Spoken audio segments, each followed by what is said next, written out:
picturesquely set in the pine-clad Styrian foothills, to me, the Österreich-Ring is the most beautiful Grand Prix circuit of them all. And with its 150-mile-an-hour undulating twists and turns, it's a real driver's circuit. The Austrian Grand Prix often sees an unexpected result, as it did last year, with one of the most exciting finishes for years. Can he get inside now? The Andrews taking the inside line, Rosberg getting the toe. Rosberg should try the outside. Oh, it's fantastic stuff. The Andrews kept him well blocked. That's very excusable on the last lap, but Rosberg's coming at him. He's going to finish side by side, and the Andrews has just held it.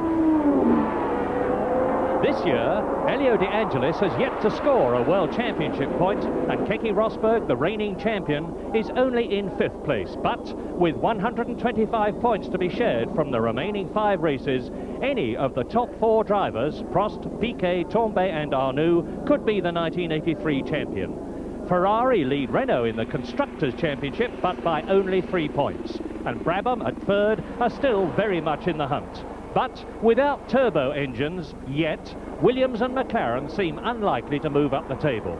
So, with Patrick Tambay's Ferrari again in pole position and his teammate Arnoux second on the grid, there's been a massive invasion from nearby Italy to join the enormous Austrian crowd here to cheer their national hero Niki Lauda. Behind the Ferraris, Nigel Mansell's a magnificent 3rd in the new JPS Renault, Piquet's 4th, Prost 5th and Patrese 6th. Bruno Giacomelli and Derek Warwick are 7th and 10th in their Tolmans, and John Watson 17th, with Kenny Atchison again just failing to qualify.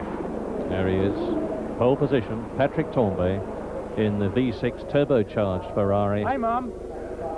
Well, it's one of the most difficult tracks, high-speed corners. You have to always control your car. It's got a tendency, if you attack too much, to push from the front to understeer, and you can destroy your front left. So you have to be very concerned about the tires here, especially in those quick, long corners. Every braking going into those corners is a difficult task because it's from very high speed, and you've got to be very vigilant. And it's a very enjoyable track, but very demanding. I like the track because it's very interesting when you have a good balance with your car. And also it's a track very difficult because it's many big bends and it's exciting. Now in 3rd position on the grid, and it's only the 2nd time he's ever been there, the British driver Nigel Mansell in the new John Player Special with its Renault V6 turbocharged engine. This is the 94T, in which Nigel made such a dramatic debut at the British Grand Prix by finishing 4th, had appalling luck in Germany, but here in Austria it has really come good, and we expect Nigel Mansell hopefully to improve on those 4 World Championship points today. Well, up at the front, on the right, number 27, Patrick Tambay, 2nd pole position in 2 weeks. Just behind him is Arnoux, and look in 5th position the way Alain Prost has angled his car, ready to sprint ahead, he hopes. But in order to there they go, Tambay, and Piquet is coming up very quickly indeed as they go up the rise to the Hella-Leek curve, and this year, unlike last, no crashes at the start, thank heavens. So into the right, left, right, and it's Tambay, Arnoux, Piquet, Mansell in 4th place, Prost, Patrese, then behind Patrese is Eddie Cheever, behind Eddie Cheever is Derek Warwick. They all stream through the chicane at the Hella-Leek curve, and Keke Rosberg was very badly left at the start, and there is a crash. Out goes Sura, Mark Sura, and his right front wheel is off, so the race has hardly started before Mark Sura from Switzerland in the Arrows is out of the race, and it looked to me as though John Watson was involved too. But anyway, as they're coming towards the Bosch curve, it's Tambay and Arnoux with Piquet 3rd. It looked a bit like Keke Rosberg was really causing that. I couldn't be sure whether it was him or Jacques Lafitte. I only got a glance at the car, but there was one of the Williamses was in the thick of that and pushing and shoving, and Rosberg possibly trying to make up for his bad start. But Sullivan's car out of the race. That's the 2nd of the 2 Benetton Tyrrells. Yes, the circuit also puts a very hard strain with these long fast corners. Terrific strain on the tyres, particularly on the left front tyre. The drivers in the early part of the race, when the cars are heavy with fuel, You see there that left front tyre doing all the work, as the corner is in fact slightly banked, and if they go into the corners a little bit quickly and start sliding that tyre, they scuff it, and that can cause them grip problems later in the race with understeer and the car not getting any bite at the front end. And that's something that the leading drivers will be, I would imagine, or they should be watching very carefully. Out of the pits comes John Watson. So Watson was involved in that fracas on the first lap, and see the way they're really crushed up. There's about 8 cars with less than 2 seconds separating them. There is Baldi in the Alpha, behind him is teammate De Cesaris, and it is Tombe Arnoux, Piquet, Prost, Patrese, Mansell and Cheever going through, followed by De Cesaris and Baldi. Then there's a gap before Manfred Winkelhock.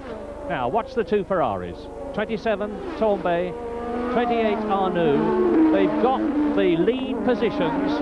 Now they will be trying to control the race from the front. This is lap 3, and the thing that they've got to do, as Patrick Tombe was saying just before the race began, is to make sure that they don't wear their tyres. It's a very abrasive surface, it's very hot here. They have to be absolutely exact on the line. There's a danger of wearing out the left front. Piquet in 3rd position, Prost in 4th, Patrese in 5th. There are Prost and Patrese. 6th is Nigel Mansell, who's well in touch with the race. It's a 53-lap race round the Bosch curve, which is a 140-mile-an-hour bend. Giacomelli has gone into the pits, and Warwick is going into the pits.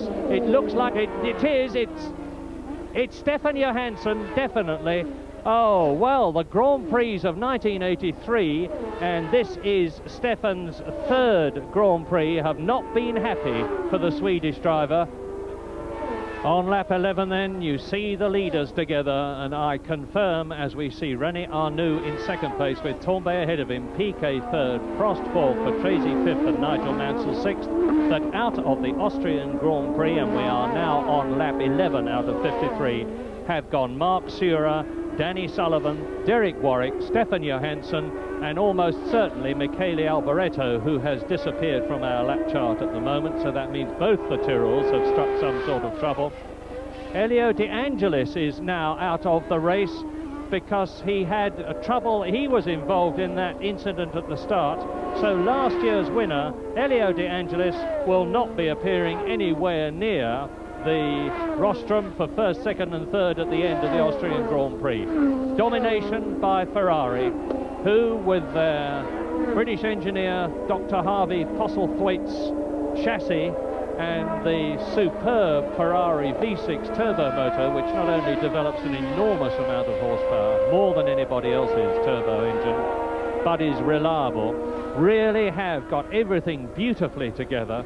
Patrick Tombe, the man that we expected to be dominated by René Arnoux, the ex-Renault driver, is doing just what he did in Germany, except that he's kept going, because in Germany he led the race and had to retire. But now, as they cross the line, which means 11 laps completed out of 53, it's still Tombe Arnoux, there they go, then Piquet, then Prost. And as soon as I can see a good timing point, I'll tell you what the gap is. Well, the gap between Tombe in the lead and Prost, who is 4th, is 2.1 seconds. So, as James has said, they're all watching points. They're all watching their tyres, especially that vital left front. Talking of tyres, Goodyear have got new compounds since Germany for the Austrian Grand Prix, notwithstanding the fact that they won with René Arnoux in Germany, and the 3rd and 4th and 5th cars are on Michelin tyres, so there's several battles raging at the front between the Renaults, the Ferraris, the Brabham BMWs, the 3 senior turbo teams, and the tyres that they respectively use. And I've had a flash here that Michele Alboreto, who was out of the race on our lap charts but has now come back again, has made contact with Stefan Johansson, and that can't be right, because we saw Johansson go. That was Piquet hitting there, Prost, and Prost has moved up into 3rd position. Yes, a little coming together there. The back markers were causing the confusion, and Arnoux is having a go at Tombe now, so all of a sudden we've got plenty of drama. Back markers caused confusion for Piquet. Prost came through, and Piquet's got him back. So these two, and what's more, when I would think there's quite a lot of adrenaline pumping around those two cockpits, because they've just had a little wheel banging at the chicane. Here we get a chance to see it again. Now, Prost just slipping inside, Piquet turning into him there, and I have to say that I think that looked very much like Piquet's fault there, because Alain Prost had made the space, he was fully in there, and Piquet attacked his back wheel with his front when Prost was already pretty well completely past him. So I think maybe it's not like Nelson Piquet to make a mistake like that. I think he was caught unawares, busy looking at the back markers, and just made error there, didn't see Prost. Which of course was what Prost had hoped in order to start the manoeuvre, but he would like to have seen the other finish. Anyway, no damage, or at least it would appear no damage to those two cars, and they're in there fighting tooth and nail. So Piquet has now got the upper hand again for the moment, but they've given the Ferraris a little bit of a breathing space. You see, they've given them 100 yards or so, but on pass form should be able to pull that back reasonably, or have they given them the break? We will see. But now, on lap 21, Tombe leads. There he goes. Watch him come over the crest of the hill. Then René Arnoux, second place. Just behind him, Piquet third.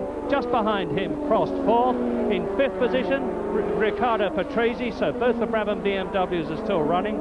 Sixth is Eddie Cheever, both the Renaults. And in seventh position is Nigel Mansell. Eighth is Andrea De Cesaris. In ninth position, Winkelhock. In 10th position is Lauda. And there is Jean-Pierre Jarier about to be lapped by the leading four cars.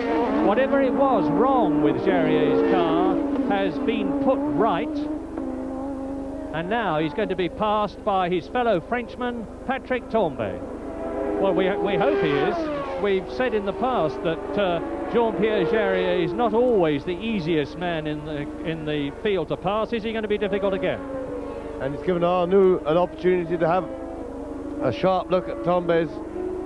I think the trouble is it hasn't really helped Arnoux, because with Jarier there as well, as usual, getting in the way, and he's managed to hold them up for two corners now, and it really is completely out of order. A driver of his experience, and Arnoux is getting through, he's getting alongside. També's cracking at it the other side, but can't, and he'll be thanking Jarier probably with a knuckle sandwich after the race, I think, for that. And as Piquet pulling through on the inside, I think, has just nipped through inside, and Jarier really is completely out of order. I mean, he really shouldn't be allowed to drive in Grand Prix racing. He is, I mean, he's got a mental age of 10 in the first place, and that was absolutely disgraceful for a driver of his experience. And I would think that the authorities have really got to look at driving like that and do something about it, because he should certainly have a short suspension for that, and for being himself, he should have a permanent suspension. And Prost into the pits.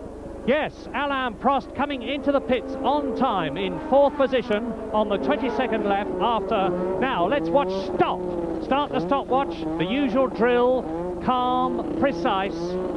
Monsieur Tétu, the Renault engine man at the front of the car. The wheels off, up go the pneumatic hammers, out goes the car. 11.7 seconds to the nearest 10th for Alain Prost. Came out in fourth position, and as an observer of many years, but certainly no driver, I most definitely agree with James. That was a crass piece of driving by Jarier, who denied Patrick Tombe the lead, who allowed Piquet to go through into second place. And now on lap 23, it is, as we look at the new leader, René Arnoux, followed by Piquet, followed by Tombe, first, second, third, and more pit stops to come.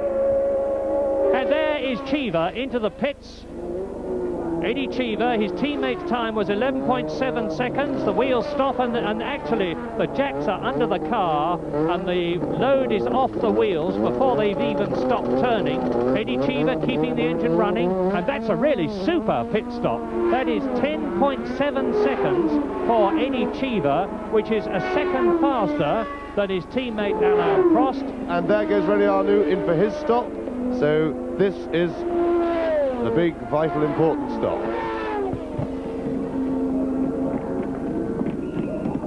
Ferrari team very well drilled indeed. They mustn't panic now. The petrol's got to go in smoothly. The wheel and Patrese is in the background. Out goes Arnoux, 11.24. Well, that's half a second quicker than Prost, which could turn out to be vital. There is Riccardo Patrese, who, I remind you, was in 4th position. Out he goes, and I hadn't started my watch, and they haven't given us the digital time, but I think from the look of it, and knowing how efficient the Brabham team are, that was an enormously fast stop. Nelson Piquet puts a rear wheel off the circuit onto the grass, raises the dust. Patrick Tambay is really pressing now, and he's up through on the inside. He's going to go through, and he does so. Patrick Tambay takes the lead, not having pit stopped, and his teammate Arnoux has the Ferrari flags wave everywhere around the circuit, and when they come down to the Bosch curve, there'll be an absolute forest of them. Patrick Tambay leading on lap 30, yet to make his pit stop. And he's really got his dander up, of course. He was absolutely livid with rage when he was held up by Jean-Pierre Jarier, and you saw him shake his fist at the Frenchman. And look at it again. Here is Patrick Tambay on lap 30 in the Scarlet Ferrari taking the lead. Yes, he used the additional power of the Ferrari engine there along the straight. He was nicely placed behind Piquet out of the chicane, got the tow. Patrese is going very slowly. Well, my goodness, the Austrian Grand Prix has suddenly been transformed. We're not going to get the time of Tambay's pit stop, but as Patrese is rolling in, and once again the Italian is out of a race. He has only finished in 1 of the 11 Grand Prix this year, and there is Patrick Tambay completing, I trust, his pit stop, although it looks a long one to me. No, he's out of the car. Is he not? I think Tambay got out of the car. Yes, they're pushing it away. It's an empty car, so he was rolling in. We saw him going very slowly around that corner. What looked as if it was about to be a scheduled stop was just rolling in, so the Ferrari mechanics leapt on it, as they're drilled to do, and quite rightly, but there was no driver to drive it away. I think he must have come in with a dead engine. Maybe he's blown engine, but amazing coincidence that he and Patrese stopped and just coasted in, and there is Keke Rosberg going through his routine stop. Looks pretty well ready, yes, and there he'll do a spectacular departure, yes. There he goes. So, very dramatic. We've lost 2 of our front runners in 1 fell swoop, and there is Nigel Mansell coming in. Let's have a look at the Lotus team now to see how they can drill their stop. Not as experienced as some of the others at this, but they look pretty well organised at the moment. Oh, fantastic. It's just the fuel. We got all the wheels done so fast. They did the wheels. Left front, right front though. Stuck on the right front.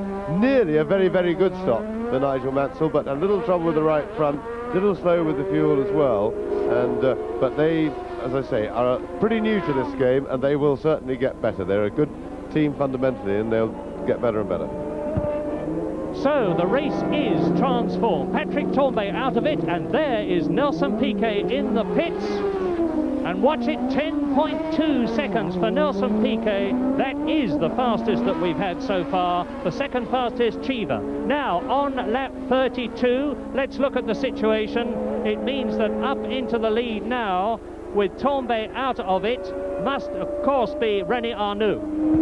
And look at that. There's René Arnoux right up behind Nelson Piquet, who's on cold tyres, so it looks as if René Arnoux will have the advantage here if he can just worm his way around, but Piquet's fighting, because if he can keep the inside of the corner, he can hold Arnoux up, and this corner puts enough work into the tyres for Piquet to get him warm, and as he's pulling away, except of course it's the problem we saw before, that the Ferrari has the power advantage. He's perfectly placed at the toe, so Piquet's got a block right now, which he's having a go at. Oh dear, there's lots of wheels. They're old protagonists, these two. Piquet has held it, and that was absolutely vital for Piquet, because if he can just get his tyres warmed up now, and his car's handling all right, put a tiny bit of air, he's got the big advantage of being in the lead. And that was excellent driving by Piquet. I was about to be a little critical of him earlier. I thought when the Brabham team finished their pit stop, I thought Nelson himself was a little bit slow to get that clutch dropped and to get the car moving. He didn't have the engine running very clean as he left the pit, and that, in fact, if he had dropped behind René Arnoux, if he'd been another 5 yards further back, he would have been, and that could have cost him the race. But anyway, all is well, because he made up for it by fighting absolutely brilliantly then to stay in front of Arnoux when everything depended on it. He's a quick thinker, Piquet. He knew the situation, and he has now established himself, I think, in the lead. Watch Nelson Piquet's eyes, watching his mirrors very carefully indeed to see where René Arnoux is, and it's about 0.3 of a second. And look at Alain Prost. He's keeping a weather eye open on the two in front of him. They're on lap 37 now, 53 lap race, I mean. And very, very little in it between the first and third, let alone the first and second. Brabham, BMW, and Arnoux is going to try and go through out of the chicane, I think. It almost looks to me as if he's turned his turbocharging boost up from the cockpit for the moment, just to have a go. And if he's done that, that would be good tactics, so long as he makes sure he turns it down again pretty soon and doesn't risk, because now he's right in position. He's getting the toe up, he's alongside, and there he goes through on the inside, but he's sliding a bit wide, but he got it back just in time to stop Piquet coming back at him. And now I think that and there goes Prost. Prost has taken advantage of the mess that Piquet got into a bit then, and that is the problem. But they're absolutely side by side, but Prost has the line for the Bosch curve. He can get onto the brakes last, and he does. He's got the inside to rip. So poor old Piquet, in the space of 2 corners, he's gone from first to third, but I'm quite sure we haven't heard the last from him yet. He'll be doing everything he can to fight back. Arnoux 75th Grand Prix, Prost's 53rd Grand Prix. Italian engineering versus French, and Goodyear tyres in the lead versus Michelin second. Yes, I'm just having a look at René Arnoux' left front tyre to see if maybe he was having a little bit of tyre trouble that had appeared to have slowed him down, because Prost seems to find it much easier to climb all over the back of him now than he did, say, 5 laps ago. But we haven't had a good close-up from the pictures we've had. The tyres look all right, and there goes, and Prost is right past him, so Arnoux must be in some sort of trouble. He didn't, that shouldn't have happened, but Prost just drove around the outside of him, and he's off and running and into the lead. On lap 48 in this 53 lap race, and Alain Prost, who qualified only in 5th position, which is comparatively low for him, but who said to me yesterday that he was very confident for the race, notwithstanding the problems he had had in practice, is proving that his confidence was well placed, is proving that Renault, who had 20 retirements out of the 30 Grand Prix team races last year with their 2 drivers, because both Prost and Arnoux went out 10 times each last year, have overcome their reliability problems. This is the 11th Grand Prix of the year. Alain Prost so far has finished in every one of them. He has come through from 5th place on the grid. He had a very good pit stop in 11.7 seconds. Now he's ahead of his ex-teammate and considerable rival, René Arnoux. He is going through to complete now his 48th lap. He's into lap 49, and it's a 53 lap race, I say again, and it looks to me as though he has definitely got the legs of the Ferrari of René Arnoux.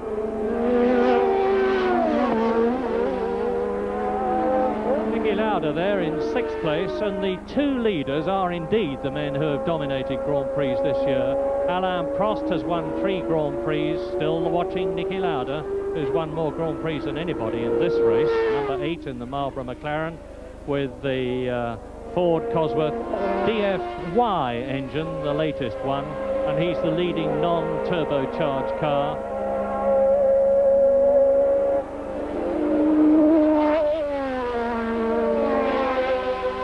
Prost down to the Jochenrindt curve, having driven, James, I think, an absolutely copybook race. Yes, he really looks very well set for the World Championship this year, because apart from anything else, things seem to be working out very well for him luck-wise. I'm not saying that he had any luck here today to help him, other than the fact that there's always some luck involved when your car holds up and runs perfectly, as Alain Prost has done. Yellow flag waving again up there. I wonder what that's all about. Didn't see anything there. But know, for instance, in the last race in Germany, when he was struggling like that, all his main protagonists had one bit of misfortune or another, and so his lead in the World Championship wasn't hurt, and he had a bad race in Germany. Now he's having a good race, and still Arnaud is keeping Piquet at bay, because Piquet is the man who's closest to him in the points. So things are working very well for Alain Prost. They started working well once the European season got underway, and he's got that look about him, and he's extending his lead now. He's now got more than a race win cushion for anybody else to catch him. It'll take him a couple of races even to catch him, assuming that he completes his last lap without drama, because René Arnoux is still very close to him, and any cough or splutter of shortage of petrol or something like that will have Arnoux through. But it looks good, and a good race from René Arnoux. He's had 2 good races on the trot now. He won well in Germany, and he needed some good races to get his confidence, or the confidence of his team in him, back up at Ferrari, and he has also had a very good race indeed. Into the last corner on the last lap, Alain Prost coming through to win his 4th Grand Prix, and very likely to ensure the World Championship for himself, provided the car is as reliable as it has been in the next races. Arnoux finishes there in 2nd place and certainly moves up in the World Championship table. Nelson Piquet 3rd, 4 points. Eddie Cheever in 4th position gets 3. Nigel Mansell in his 5th place gets 2 points, and Niki Lauda gets the last World Championship point here in Austria for his 6th place. Now that means to say that in terms of the Drivers' World Championship, Alain Prost has increased his lead. He has 51 points. Nelson Piquet is still 2nd, 37 points, but up into 3rd position goes René Arnoux on 34. Down to 4th place goes Patrick Tambay on 31. Still in 5th position, Keke Rosberg, and still in 6th position, John Watson. Now, the Manufacturers' Championship means that Renault have once more taken the lead over Ferrari with 68 points to 65. Brabham are still 3rd on 41, then Williams 4th with 36, and McLaren and Tyrrell in 5th and 6th positions. Victory for a Renault-powered Renault then, but in 5th position, the Renault-powered JPS of Nigel Mansell, talking to Simon Taylor. You started this race with high hope, but I think it didn't quite turn out as well as you'd hoped. Oh no, because we qualified very well indeed, and not with as much boost as the Ferraris, and we were looking very good until it was hot today, and after 5 laps my tyres fall apart, and I'm very, very disappointed. I've driven well, and the John Player Special has gone exceedingly well. It's a fantastic car now, and the Renault engine is very powerful, and but you know, if you haven't got the grip there, you can't compete with the front. And at the start of the race, straight away within about 3 laps, I was in problems. This is the circuit with corners that are taken at 155 and 160 miles an hour. So what's it like when you've got tyres that aren't up to the job? I tell you better believe it's tough, because I ache all over. The next Grand Prix is in Holland in 2 weeks' time, and of course Grand Prix is going to be there. But the happiest man in Austria here today must be Alain Prost.